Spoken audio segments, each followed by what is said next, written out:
नमस्कार साथियों। ज्ञान और साहित्य की इस अद्भुत यात्रा में बहुत बहुत स्वागत है। आज के इस विशेष विश्लेषण में हम हिंदी साहित्य की उस कालजयी कहानी पर बात करेंगे जिसने कहानी कहने का पूरा व्याकरण ही बदल कर रख दिया। जी हां, हम बात कर रहे हैं महान रचनाकार चंद्रधर शर्मा गुलेरी जी की अमर रचना उसने कहा था। भाग 1 की लेखक परिचय। देखिए, चंद्रधर शर्मा गुलेरी जी का नाम हिंदी साहित्य में कितने आदर से लिया जाता है ये तो हम सभी जानते हैं।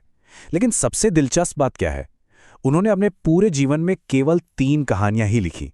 सोचिए जरा, सिर्फ 3, और उनमें से भी इसी एक कहानी उसने कहा था ने उन्हें हमेशा के लिए अमर कर दिया।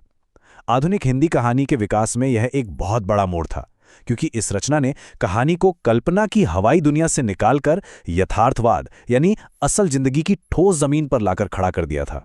अब बढ़ते हैं कहानी के दूसरे हिस्से की तरफ, अमृतसर की मुलाकात। तेरी कुड़माई हो गई, यानी क्या तुम्हारी सगाई हो गई? ध्यान दीजिएगा, ये केवल एक साधारण सा बचपन का संवाद नहीं है। असल में ये इस पूरी कहानी की धड़कन है। अमृतसर की उन तंग और भीड़भाड़ वाली गलियों की कल्पना कीजिए, जहां बंबू काट वाले अपनी ठेठ मीठी बोली में बात कर रहे हैं, और वहीं एक 12 साल का लड़का एक 8 साल की लड़की से बड़ी मासूमियत से ये सवाल पूछता है। यही वो भोला सा वाक्य है जो आगे चलकर इस पूरी महाकाव्यात्मक कहानी की नींव रखता है। इस कहानी के कालक्रम को समझना बहुत जरूरी है। शुरुआत होती है बचपन की उसी अमृतसर वाली मुलाकात से। फिर पूरे 25 साल का एक लंबा अंतराल आता है, और अचानक युद्ध पर जाने से ठीक पहले मुख्य पात्र लहना सिंह की उस लड़की से दोबारा भेंट होती है जो अब सूबेदारी बन चुकी है। इसके बाद कहानी हमें सीधे ले जाती है प्रथम विश्व युद्ध के दौरान फ्रांस और बेल्जियम की भयानक खंदकों में। यहां गुलेरी जी ने जिस पूर्वदीप्ति शैली यानी अतीत की स्मृतियों में लौटने की तकनीक का इस्तेमाल किया है, वो वाकई बेजोड़ है। अंतिम क्षणों में लहना सिंह का अपने उसी मासूम अतीत को याद करना बहुत ही मार्मिक प्रभाव पैदा करता है। चलिए अब बात करते हैं तीसरे भाग की, युद्धभूमि और बलिदान। यहां युद्धभूमि में लहना सिंह के चरित्र का एक नया ही रूप निखरकर सामने आता है। वह सिर्फ एक भावुक प्रेमी ही नहीं है, बल्कि एक बेहद चतुर और बहादुर सैनिक भी है। जब एक जर्मन जासूस उनके लेफ्टिनेंट साहब की वर्दी पहनकर आता है, तो लहना सिंह की पैनी नजरें उसे तुरंत पहचान लेती हैं। उसकी छोटी छोटी हरकतों से, सिगरेट पीने के तरीके से वह ना सिर्फ उस जासूस को ढेर करता है, बल्कि अपनी पूरी टुकड़ी को एक बहुत बड़े धोखे से बचा लेता है।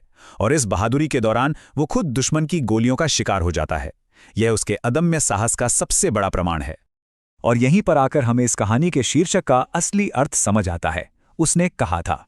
आखिर किसने कहा था और क्या कहा था? दरअसल सूबेदारनी ने युद्ध पर जाने से पहले लहना सिंह के सामने अपना आंचल पसारकर अपने पति सूबेदार हजारा सिंह और बेटे बोधा सिंह के प्राणों की रक्षा करने की भीख मांगी थी।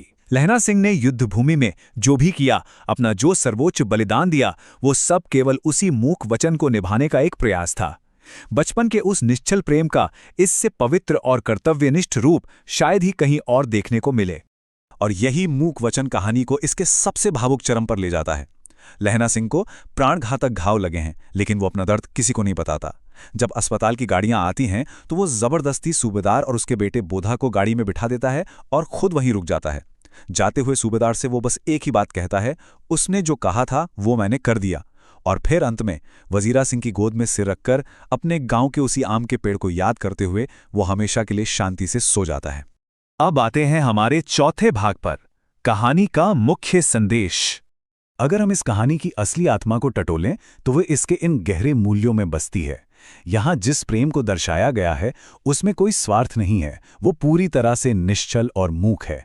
ये कहानी हमें सिखाती है कि सच्चा प्रेम केवल पाना नहीं होता, बल्कि किसी के लिए खुद को मिटा देना भी होता है।